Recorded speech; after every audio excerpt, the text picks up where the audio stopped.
Have you ever looked at your bank account and felt a surge of relief? Maybe you just started a small business and finally you're not losing money anymore. Understanding common idioms like "in the black" is your secret weapon for feeling confident in business conversations. Let's dive in. Meet Tom. Tom heard his boss say the company was in the black.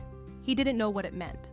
He immediately went home and changed into a black suit, thinking there was a funeral for the company. Tom was very confused. Actually, in the black means a business or person is making a profit and has no debt. It is a very positive thing. It comes from old accounting books. Profits were written in black ink, while losses were written in red. Now, Tom knows better. He sees a successful shop and says, "That business is doing great. It's finally in the black." This means the owner is making more money than she is spending. She is successful and debt-free. Here is an example. After a difficult year, our bakery is finally in the black. This means the bakery is now making money. Another one, we need to increase sales to stay in the black. This means we must keep selling to stay profitable. To remember this, think of a black pen. Black starts with B, like better or business is good. Plus, black ink is for profits. Did you know this idiom is hundreds of years old? It reflects how much we value being careful with money.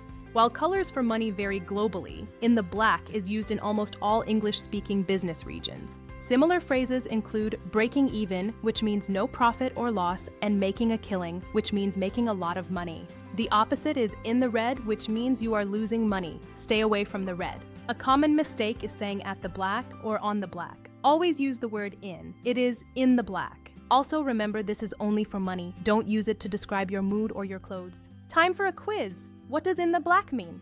A, wearing black, B, making a profit, or C, feeling sad? The correct answer is B. It means making a profit. Great job if you got it right. So remember, "in the black" means profit. It comes from black ink and ledgers, and always use the preposition in. Using this idiom will help you sound more natural and professional when talking about money in English. If you enjoyed today's content, please like and subscribe or support us with super thanks. See you in the next video.